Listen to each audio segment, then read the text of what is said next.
La masturbation est un comportement sexuel normal.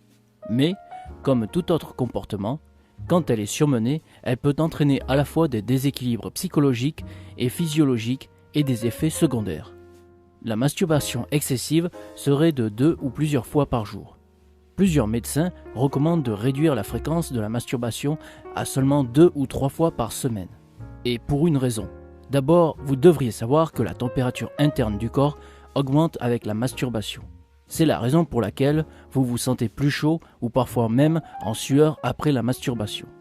Selon certaines sources, lorsque la personne éjacule, un mouvement complexe d'absorption a lieu et par effet de la vacuité, la vésicule séminale essaie de se remplir et l'air humide est absorbé par le pénis, qui est ensuite absorbé par la vésicule séminale. Système lymphatique arrivant au cerveau produisant un choc thermique et des espaces froids entre les neurones cérébraux et les cellules, et ceci affecte la normalité cérébrale, physique et nerveuse. Maintenant, je pense personnellement que c'est un mais absurde. Mais rappelez-vous en même temps que le sperme contient également de l'ADN qui est porteur du code génétique de l'hérédité et de l'ARN qui contient des enzymes, des protéines, des glucosides, de la lécithine, du calcium, du phosphore, des sels biologiques, de la testostérone, etc.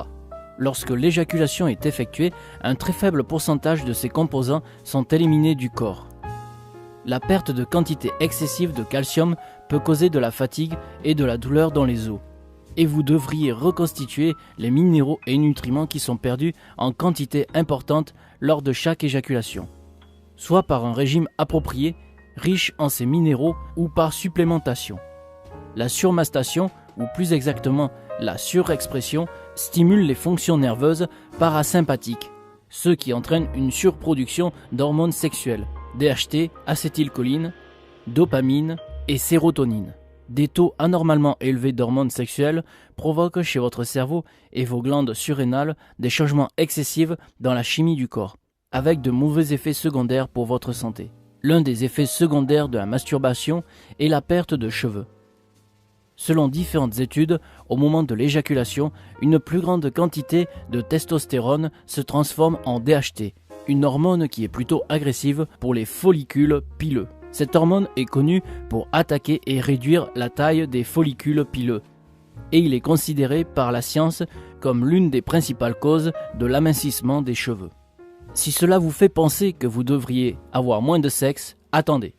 Il y a une grande différence entre le sexe et la masturbation, et la façon dont notre corps réagit dans ces deux situations différentes. Le sexe est beaucoup plus intime et peut impliquer l'amour, la communication et la joie de donner du plaisir à votre partenaire, tandis que la masturbation est un acte d'amour de soi, où normalement vous êtes seul avec vous-même. Selon certains chercheurs de confiance, il semble que la masturbation n'a pas le même avantage pour la santé que le sexe. Il semble que tous les orgasmes ne sont pas créés de manière égale, explique Tobias S. Kohler, MD, MPH, FACS, professeur agrégé à la Southern Illinois University School of Medicine à Springfield.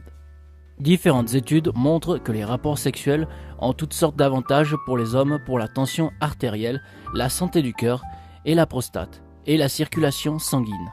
Il a également été observé qu'il a la capacité de soulager la douleur et d'améliorer votre sommeil.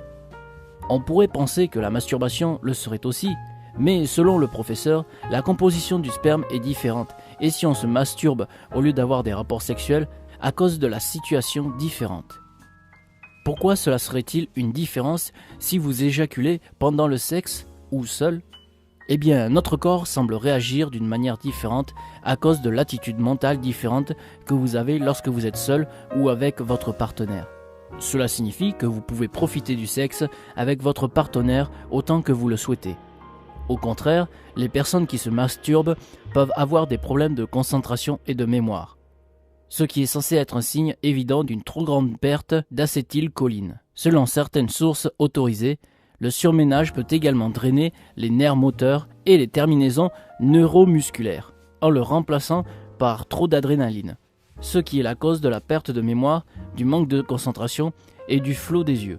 La masturbation excessive peut aussi causer une mauvaise concentration, une détérioration de la vue, des sauts d'humeur, des troubles du sommeil, de l'anxiété, du stress et de la dépression. Pour cette raison, je recommande de le pratiquer au maximum 3 fois par semaine et mieux si même moins que cela. De même, évitez de regarder du porno car cela détournerait votre attention et votre intention, vous empêchant ainsi de vous concentrer sur des aspects plus importants de votre vie et vous obligerez naturellement à vous masturber de plus en plus, vous transformant en esclave.